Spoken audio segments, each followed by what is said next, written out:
নমস্কার বন্ধুরা, শেয়ার বাজার ও বিনিয়োগ চ্যানেলে আপনাদের স্বাগত।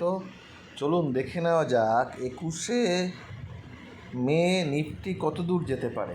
তার আগে আমি দুটো চারটে কথা আজকে বলে নিই। দেখুন, কালকের যেটা প্রেডিকশান দিয়েছিলাম সেখানে একটা কথা বলেছিলাম যে বাজারকে 25,000-এর উপরে বাজার 25,000-এর উপরে 3 দিন গেছে, তারপরেও বাজার সাস্টেন করছে না, এটাই একটা প্রশ্ন থেকে যাচ্ছে। এবং আমরা বলেছিলাম যে 25,110-এর উপরে যদি বাজার চলতে আরম্ভ করে 10 মিনিট 15 মিনিট, তাহলে একটা বড় মুভমেন্ট দেখা যেতে পারে সেটা। আর 150-র উপরে যদি চলে বাজার 25,150-র উপরে, তাহলে 25,500 অবধি চলে যেতে পারে, আমরা এটা বলেছিলাম। আজকে দেখুন কি হয়েছে। আজকে মানে পরপর 3 দিন হলো 25,000-এর উপরে গিয়ে বাজার সাস্টেন করলো না এবং মাল্টিপল টাইম 25,000-কে সাপোর্ট মানে প্রচণ্ড একটা শক্তপোক্ত রেসিস্ট্যান্স বলে মানলো। আমরা বলেছিলাম যে 25,000 খুব ভাইটাল লেভেল, এবং এর মধ্যে যে হাইটা করেছিল 25,116, সেটাকে ব্রেক করে বাজার চলতে পারলো না। আমরা একটা কথা বলেছিলাম যে এখন আপনারা স্টপ লস রাখলে 25,850-এর কাছাকাছি রাখবেন। আমরা এটা 750 বলেছিলাম, আজকে আমরা 25,500 বলেছি। এই 24,850 বলেছি, যেটা আমরা এতদিন বলছিলাম 24,750। তাহলে 750 ছিল, আমরা এটা 850-এর কাছাকাছি বলেছিলাম। যাই হোক, দেখুন আপনার 15 মিনিটের ক্যান্ডেলে দেখুন আজকে বাজার কীভাবে চলেছে, তাহলে অ্যানালাইসিস করতে সুবিধা হবে। আমরা আজকে গ্রুপেও কল দিয়েছিলাম যে 24,750 850 যদি ভেঙে যায় তাহলে 750 এবং তার নিচেও যেতে পারে। দেখুন আজকে সকালবেলায় বাজারটা দেখুন আমাদের, তাহলে বুঝতে পারবেন। দেখুন আজকের প্রথম ক্যান্ডেলটাই একটা রিজেকশান ক্যান্ডেল। দেখুন আপনারা 25,010 হাই করেছে এবং একদম সকালের দিকে হাই করেছিল।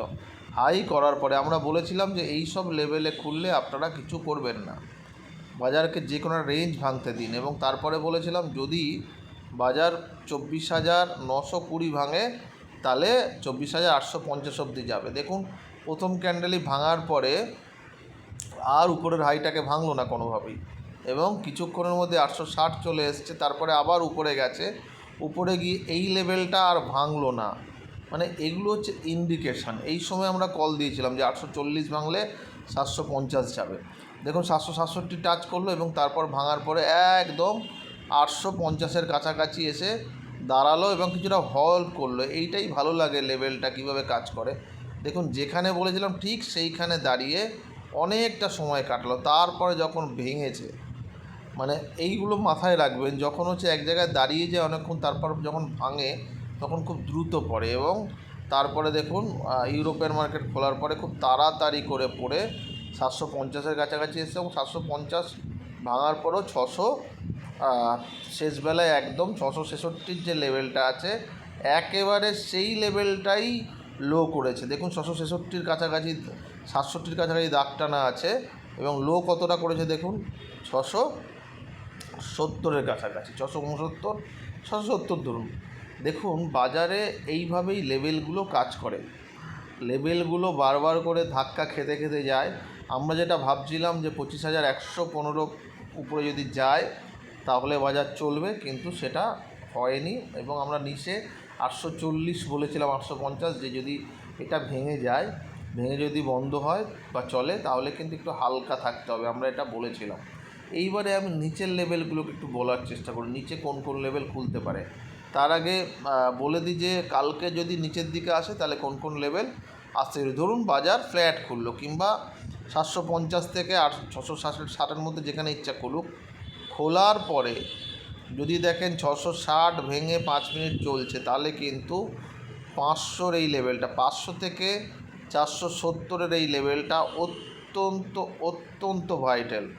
কারণ 24,500 লেভেল আমরা বলেছিলাম ভাইটাল। 24,070 যদি ভেঙে যায়, ভেঙে যদি 3 মিনিটও চলে, তাহলে 24,400-র কাছাকাছি চলে আসবে। এবং 400-র নিচে আর একটা লেভেল আছে 330 থেকে 340, এবং তার নিচে যে লেভেল আছে সেটা হচ্ছে 250-এর কাছাকাছি। মানে যদি একটা কথা বলে দিই, যদি 24,500 ভেঙে মানে 470 ভেঙে যদি বাজার বন্ধ হয়, তাহলেও কিন্তু একটা বাজার এই লেভেল অবধি যাওয়ার একটা সম্ভাবনা তৈরি করে, মানে এই যে 23,995 থেকে 24,050 এই লেভেলটা তৈরি করবে। তার মানে কি আজকে আমরা 25,000-এর কাছাকাছি ছুঁয়েছি, আমরা 2 দিনের মধ্যে 3 দিনের মধ্যে কিন্তু আমরা এই লেভেলটা আমাদের দেখতে হতে পারে 24,000 কাছাকাছি। কখন? যদি বাজার 24,000 এই যে 24,460-এর নিচে যদি বাজার বন্ধ হয়, যদিও মাঝখানে অনেকগুলো ধাক্কার জায়গা আছে, 340 একটা ভাইটাল লেভেল, 400, কিন্তু আমার বিশ্বাস তাহলে কিন্তু বাজার এই সপ্তাহের মধ্যে ম্যাক্সিমাম তাহলে কিন্তু 24,000 দেখাবে। এটাই হচ্ছে বাজার। আপনাকে বাজারের চলন অনুযায়ী আপনাকে সিদ্ধান্ত নিতে হবে। বাজার হচ্ছে সুপ্রিম, সেটাকে মানতে হবে। আমরা বারবার করে বলছিলাম যখন 3 দিন 4 দিন 25,000 ভেঙে থাকতে পারছে না, সাস্টেন করতে পারছে না, ট্রিপল টপ আমরা বলি, আজকে নিয়ে 4বার টপ বানিয়ে থাকতে পারলো না, তার মানে কি কোথাও না কোথাও একটা নেগেটিভ চলে আসছে। এইবার আমরা উল্টো দিকটা বলি, উপরের দিকে যদি বাই চান্স যায় বাজার, ধরুন এইসব জায়গায় খুলে গিয়ে 750 ভাঙলো, তাহলে ডেফিনেটলি 850 যাবে, এবং তার উপরে মানে যদি 890 ভাঙে তাহলে আবার বাজার চেস করতে যাবে 24,950 থেকে 980। কিন্তু একটা কথা আছে, এর উপরে বাজারের কিন্তু থাকা কার্যত এই মুহূর্তে অসম্ভব, মানে মারাত্মক কিছু ভালো খবর না এলে সেটা কিন্তু সম্ভব নয়। কারণ বাজার আজকে যেভাবে উল্টো দিকে গেছে তাতে কিন্তু অনেক বড় মুভমেন্ট দিয়ে উপরে 25,000-এর উপরে বন্ধ হবে, কিংবা 24,850-এর উপরেও বন্ধ হবে এই আশা কিন্তু করছি না। যদি দেখি আমরা 850-এর উপরে বন্ধ হচ্ছে, তাও আমরা 1 দিন 2 দিন আরও বাজারকে দেখব। সেক্ষেত্রে আমরা যদি পজিশান নিতেই হয় তাহলে 24,100-র কাছাকাছি বা পার করলে নেব, তার আগে আমরা কিন্তু নেব না। বাজারের এবার একটা সম্ভাবনা তৈরি হচ্ছে, যদি একেবারে নিউট্রাল ভাবি, ইমোশনালি না ভাবি, তাহলে কিন্তু একটা নিচের দিকে একটা যাওয়ার সম্ভাবনা আছে। সবচেয়ে ভালো যেটা বলা যায় সেটা হচ্ছে বাজার কিন্তু একটা রেঞ্জের মধ্যে ফেঁসে গেল। যে ব্রেকআউটটার আমরা এক্সপেক্ট করছিলাম, আশা করছিলাম, সেটা কিন্তু হলো না। বাজার আবার এই সব জায়গায় চলে আসতে পারে, তার মানে 25,000 থেকে 24,000-এর এই একটা রেঞ্জ কিন্তু বাজার চলে আসবে। এখানে দেখুন, এখানে মাল্টিপল টাইম এখানে বাজার হল্ড করেছে, দাঁড়িয়ে গেছে।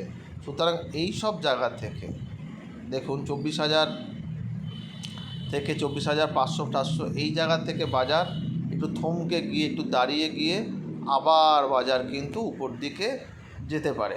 দেখুন, আমরা লং টার্মে বাজারকে দেখি না, আমরা শর্ট টার্মে বাজারকে ভাবি, সেই হিসেবেই কিন্তু এই লেভেলটা আসছে এবং এই অনুযায়ী চলতে হবে। এর মানে এটা নয় যে বাজার অনেকটা করে এখনই পড়তে আরম্ভ করবে, সেটা কিন্তু নয়। ঠিক আছে, আবার আমরা দেখব, আবার একটা লেভেল বানাক, একটা বেস বানাক, তারপরে আবার আমরা স্টপ লস দিয়ে আমরা উপরের দিকে কলগুলো আবার দিতে যাব। ঠিক আছে, দেখা যাক কালকে কি হয়।